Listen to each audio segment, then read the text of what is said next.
almost always, the key to getting a great app is having a great data model. And that means deciding as early as you can what kind of data you want to support, and also how it relates to other data in your application. For us, that means diving straight into core data. Now, I'm a big believer in getting data models and data access right as early as possible when building a project. And obviously, yes, I have to often refine my code or refine my models over time, but I still try and get the fundamentals right to start off with. Now, I'm not going to pretend this work is particularly exciting because it really isn't, but it is important because it gives us a really strong foundation to build the rest of our project on. Now, we're building an app that will track bugs in code. So for us, our most important type of data will be a single issue, a single bug or feedback or suggestion, whatever it is, in our project. For example, a bug might be a broken feature report in an application. But if you were respinning this project into a goal tracker or a habit tracker or a to-do list tracker, whatever you want to do, this might be a more general task like give treats to the dog. However, having just a whole bunch of loose issues lined up would make our app very difficult to use because things get lost very easily amongst all the other issues. So we'll let the user create tags that attach one or more of those tags to issues of their choosing. This will allow them to filter by a certain tag, which makes finding data in the app much easier. So we're going to start off with a new core data model to store those two types. Press Command N, make a new file, look for data model, then press Next and call this thing main.xedataModelD, then press Create and finish like that. Like I said, we need two distinct types of data here. So go ahead and press this button, Add Entity, twice. 1, 2. Name the first one Issue and the second one Tag. Like that. This tells core data we want to store issues and tags as separate pieces of data. Next, we're going to add some attributes here to each of these things, starting with issue, this one here. What should a single issue have? What does it need to know? And a few things spring to mind here. First, a title, which is the main title for the issue. For example, fix a voiceover bug on the account screen. That's our title. Second, some optional extra detail providing any further context for the issue if it's needed. For example, with a voiceover example, we might say, when voiceover is enabled, the close button is read incorrectly. Right? Third, some idea of how important this issue is relative to other issues. For example, the voiceover bugs like to be quite a high priority, whereas fixing an incorrect color might be a lower priority. Fourth, whether the issue is closed or not. Is it fixed or not? So it's clear what actual work we have outstanding. And finally, when the issue is created and modified, so we can keep issues in a sensible order. Now, we can more or less put all that directly into the core data editor here as attributes for our issue entity. Attributes are effectively properties in Swiftland, although as you see, core data's got a particularly unique perspective on what data should look like. That is sadly a core data problem we can't fix, but we can just add them all in here. So make sure you have issue selected here, and then click the small plus button under attributes 6 times. So 1, 2, 3, 4, 5, 6. And we say title here with a type of string. Then content with a type of string. Then priority with a type of integer 16. Then completed with a type of Boolean. Then creation date with a type of date. And modification date with a type of date. Most of those make sense, I think, out of the box. But notice how we have to be very specific about what kind of integer we have inside this priority field here. There is no simple integer type in this list. You can choose 16, 32, or 64. This happens because integer, the size of an integer varies across the platforms. If it's 32-bit or 64-bit, depends on the platform it's running on. And so just saying a platform int will be confusing to core data. And so here we're saying I mean specifically a 16-bit integer, which is more enough for priorities. Of course, we don't really want that. What we'd really like to have here is an enum, but that's not possible in core data, sadly. It takes a bit of hassling. You've got to dig into its internals slightly more, I'd like to. So instead, we're basically hijacking integer 16 to store a number where 0 is low priority and 2 is high priority and 1 is medium. And that completes this issue entity here. So now go ahead and select the tag entity. If you remember, these are basically just a way of grouping issues together neatly. So you only actually need 2 attributes here. One is some kind of unique identifier, which you can just use a UID for, and then the name of the tag. So I'll press plus, call this thing ID with an identifier of type of UUID, and then the next one is name with a type of string. String. We're almost done with this core data editor, but there are a few more things I want to do before we leave. First, in issue, this modification date should always be set to whenever this issue is last modified. Now, we could, of course, update that ourselves by hand in code, but it's annoying and also easy to screw up. And so a better idea is to make this thing what's called a derived attribute, which asks core data to calculate its value for us automatically. To do that, select issue, then modification date, and open up the inspectors to bring up this inspector here, which is the data model inspector, the last one on the list. And it's a bunch of checkboxes here, and I'd like to select this derived checkbox. And when you do that, this derivation expression text box appears here, asking how core data should provide a value for this for us. Now I want to enter in here a particular expression, which is now open and close parens, which tells core data to use the current date and time for this field, updating it whenever we save changes to its object. It'll be replaced now, always. The second thing we're going to do is tell core data we want this model to be used with CloudKit. This takes a few different steps, sadly. It's not easy, annoyingly, but right now really only one thing matters. You want to select this configuration default over here, and then choose Used with CloudKit in the top right corner under Data Model Inspector. And the third thing I want to do is tell core data that every issue can have many tags attached to it, and similarly, each tag can have many issues inside it. It's a relationship. So relationships in core data allow it to do a huge amount of work for us for loading and saving data with attachments between things. What we're going to do is select the issue entity here, and below attributes is relationships. So I'm going to click this plus button under relationships here, and it'll be called relationship by default, but rename that to be tags. So we're saying our issue entity has a tags relationship, and this thing will point to the destination of tag. Like that, points to tags. Now over here in the data model inspector are various ways we can customize this relationship, but really what we care about is this type. Change to one to be to many. And that means that one issue can have many tags, which makes sense. It could be tagged A, B, C, D, right? So we've now told core data that issues have tags attached to them. We also want to create an inverse relationship on the tag entity, meaning each tag has many issues. This allows us to read the issues for a tag, or tags for an issue, or whatever. We can move around freely in both directions. So go ahead and select the tag entity, and again click this plus button under relationships. Here, we're in the tag entity now, so I'll call this one issues, the issues for this tag. Change destination to be issue, because we're pointing at that thing now, and also change inverse to be tags, so it knows the same relationship both ways now. Again, I want to change type from to one to many, meaning that many issues can be inside this thing for one tag. So tag design feedback, for example, could have 20 issues inside it, which makes sense. And that's us done with our core data model. We haven't got to do anything else with this thing for now. We've told the system everything it has to know about our model.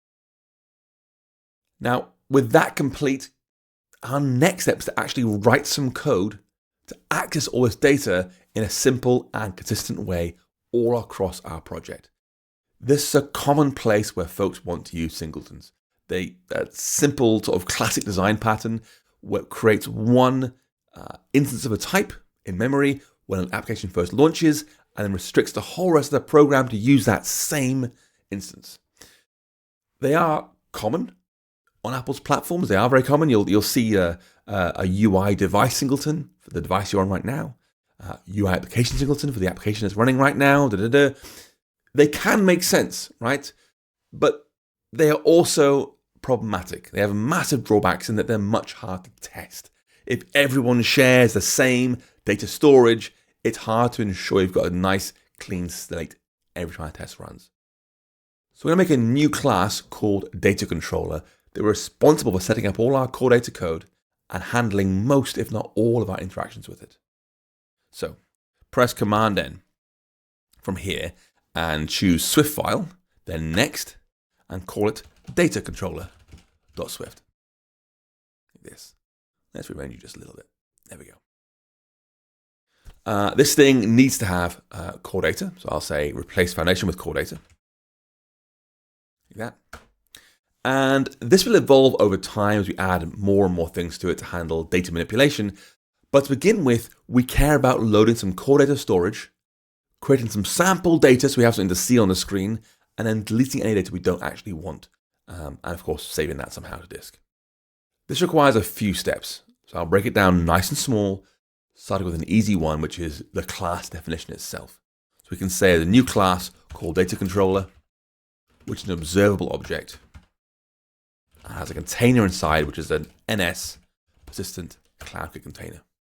So this is a class that conforms to observable object, so any SwiftUI view can make an instance of this thing and watch it over time, or receive an instance of it and watch that instead.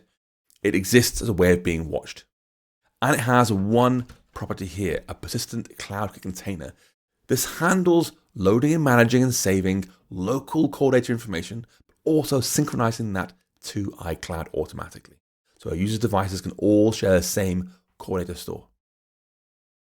The first thing we're going to add here is an initializer, telling this thing to load our main data model, which I identified earlier.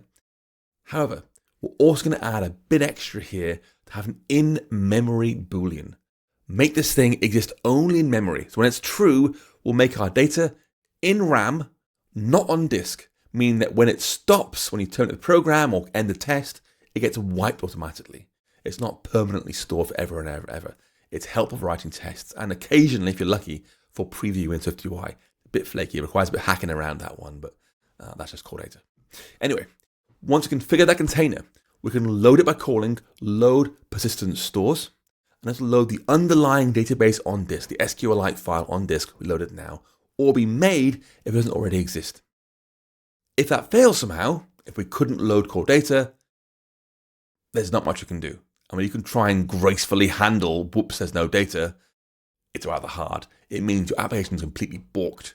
You've got to delete and reinstall it more or less. So we'll just bail out if that happens.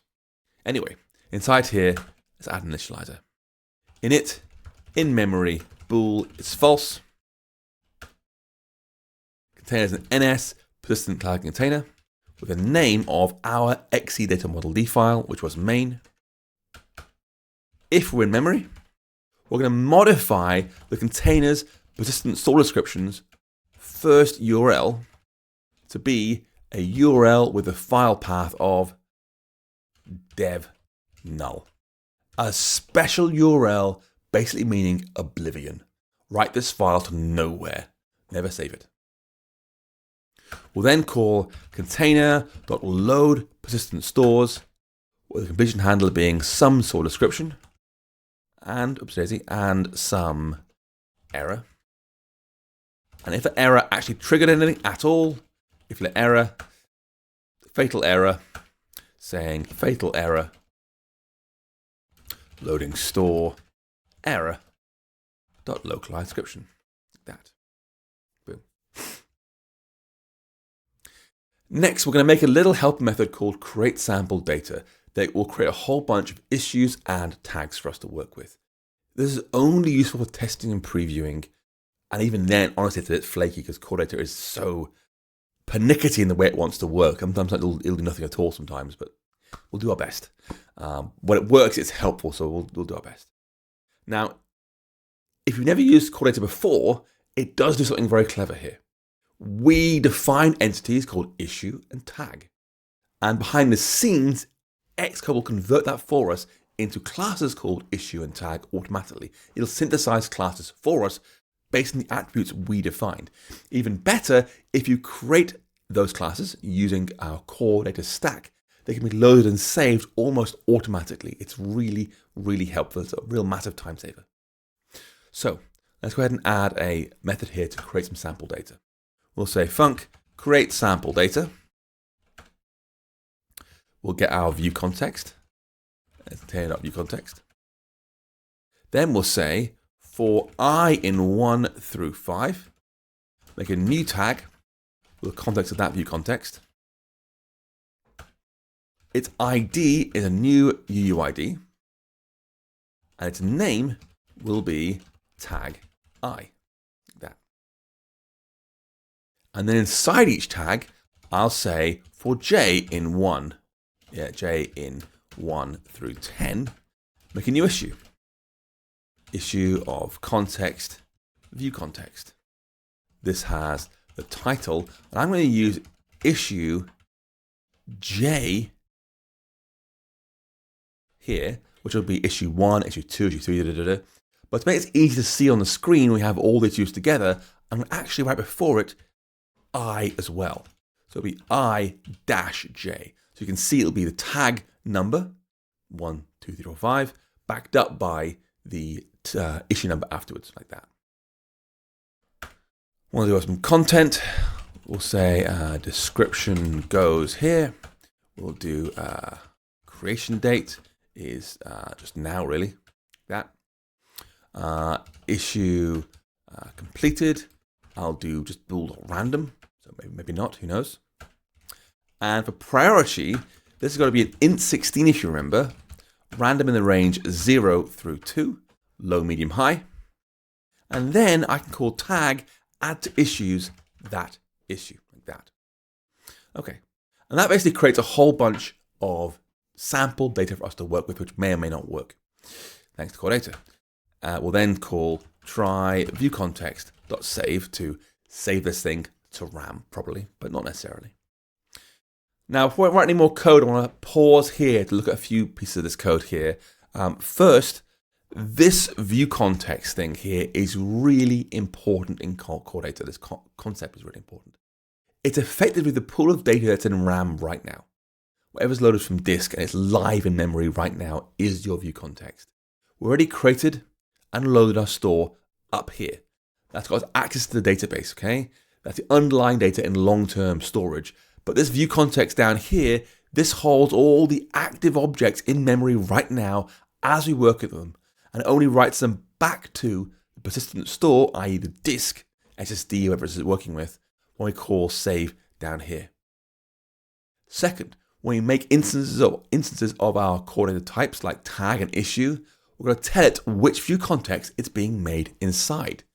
This allows core data to track where they were created, so it knows how to save them later on, or if saves even needed.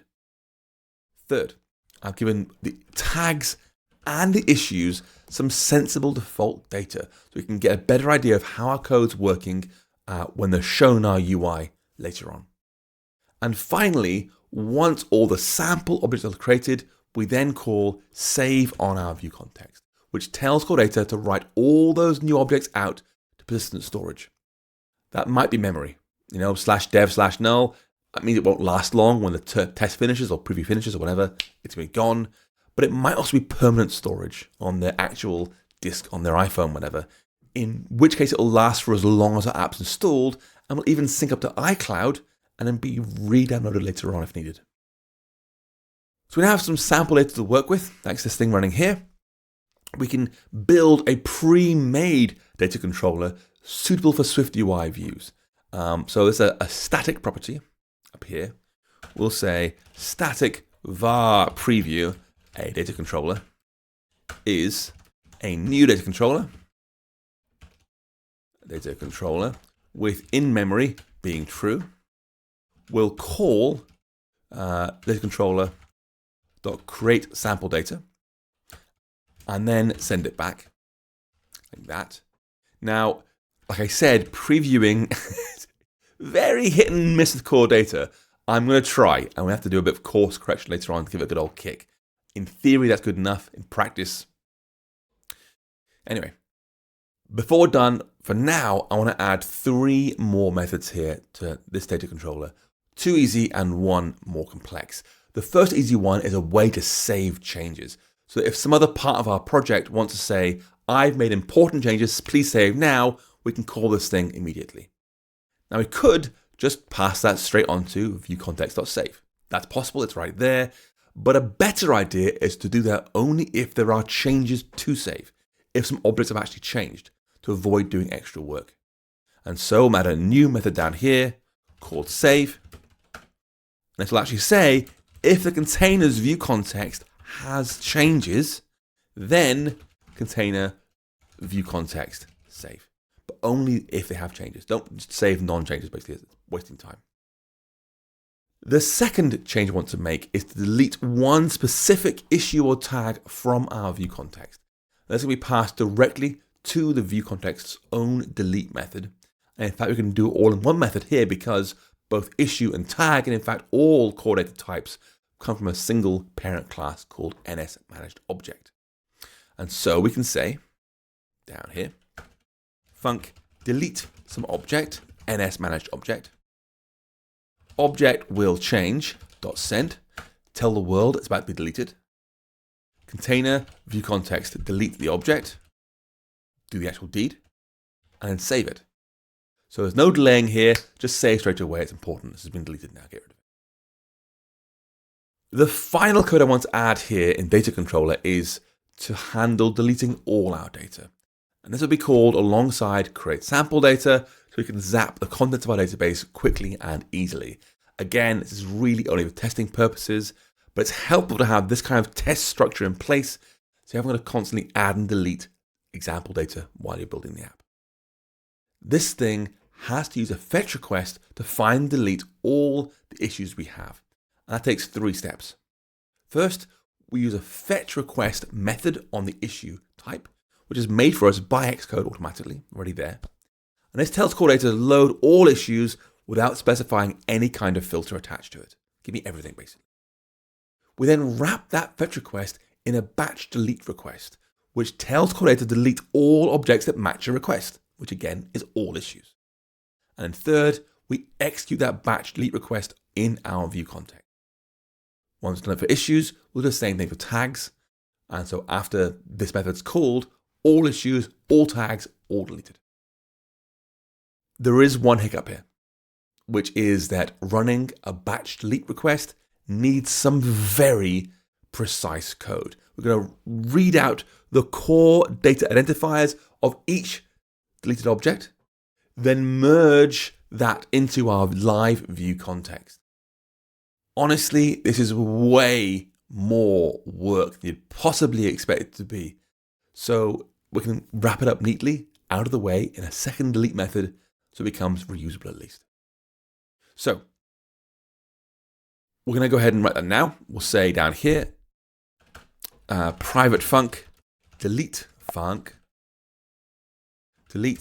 a fetch request, which is an NS fetch request of NS fetch request result. We're going to take that fetch request and wrap it in a batch delete request. So we'll say let batch delete request be a new NS batch delete request with the fetch request of fetch request. We'll tell this thing to send us back the object IDs of the things it destroyed. So we can say batch delete request dot result type is dot result type object IDs. And now we're going to ask it to go ahead and execute that thing on our view context. So we'll say if let delete is try question mark container view context execute that batch delete request and do a typecast here as NS batch delete result. Like that. And now we read the changes out. We'll say our changes is a new dictionary with an NS deleted objects key as the key, and then delete.result as an NS managed object ID array coming out the way, nil coalesce to an empty array. And then NS managed object context, merge changes from those changes into our container view context.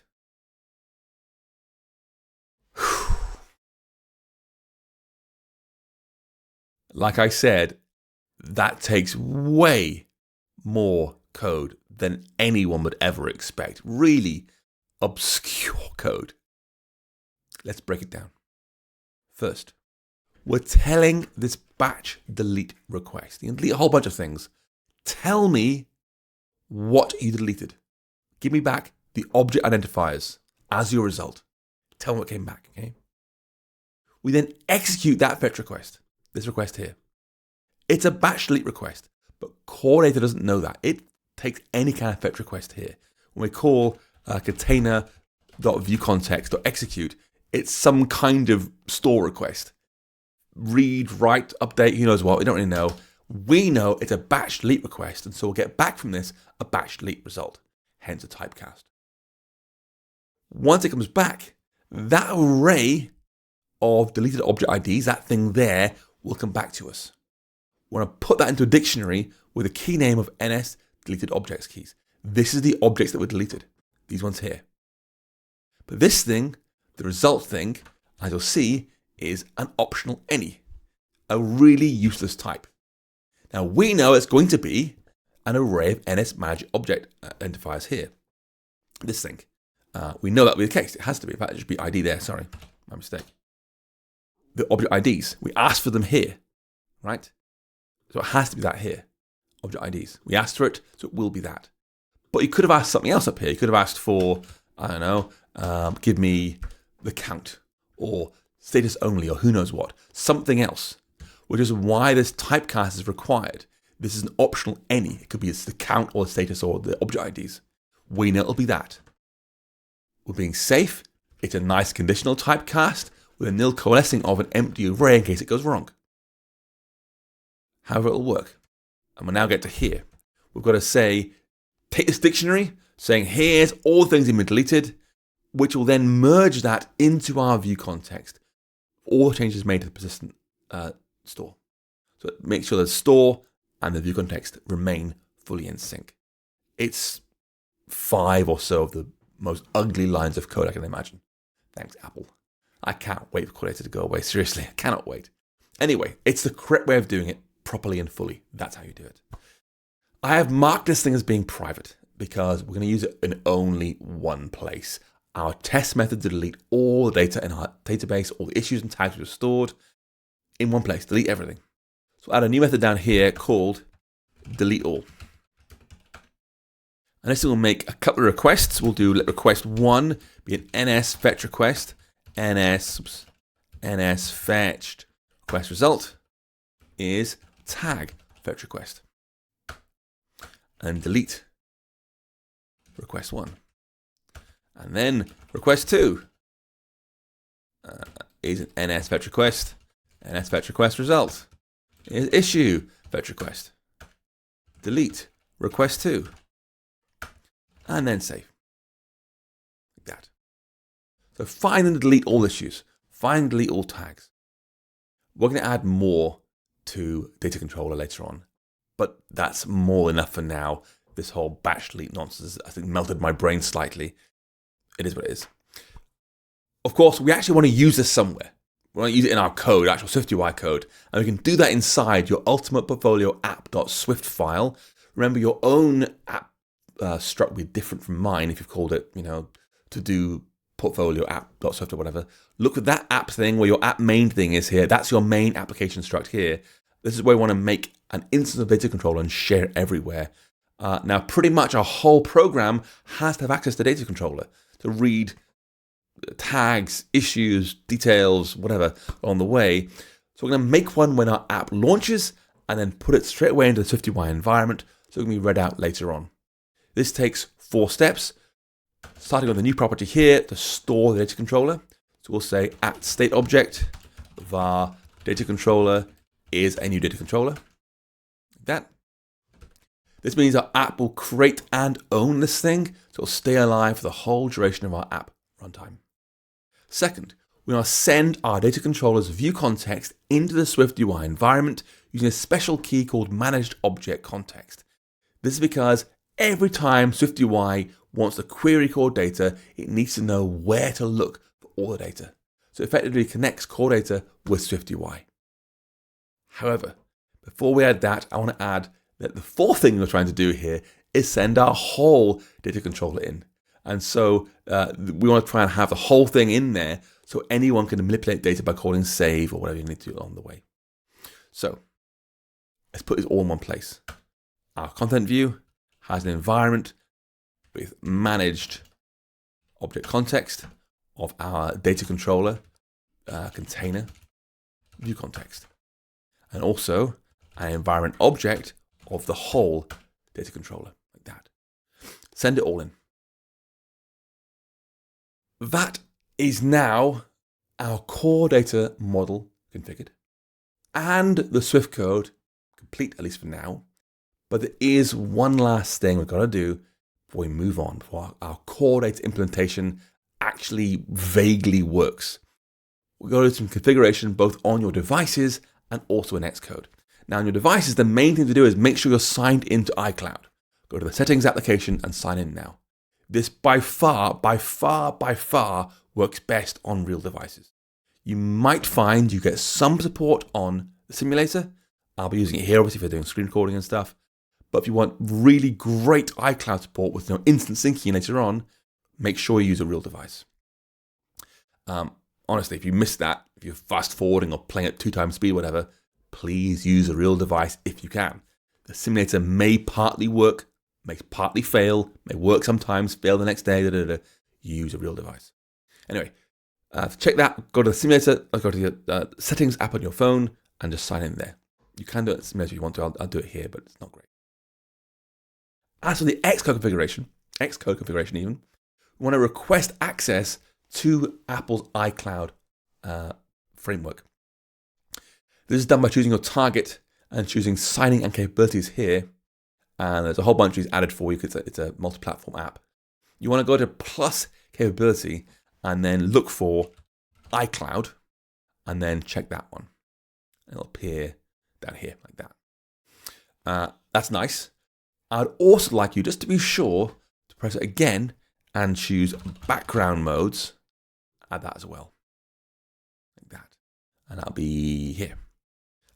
So this gives iCloud the maximum leeway to synchronize data in the background for us if needed. Now, both of these things need a little bit of tweaking to work properly.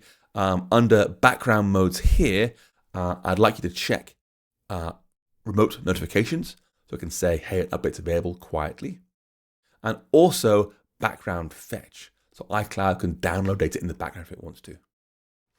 As for the iCloud options, this thing requires a new connection to CloudKit for us. So you want to check this box saying CloudKit, then press plus to add a new container for your app.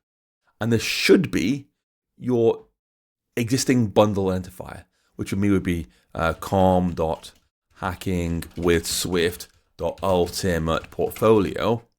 But for you will be uk.yoursite.whatever. I have one already. It's down here somewhere. This one, I think. I'll add that there. And when you do it, you'll notice it adds iCloud dot before it. That's intentional. It's done for you automatically. You don't add that. Just add the com.hackingwithswift part. It'll add the iCloud for you. Once that's done, iCloud's now enabled with CloudKit for your program. We have our background mode enabled. With that, our work actually is done now. We're basically set up correctly. And again, I know it's tedious. I know it's boring. It's error prone. Batch delete horror is pretty nasty. But it does matter. This is really, really important work and gives us a solid foundation to build upon in the future.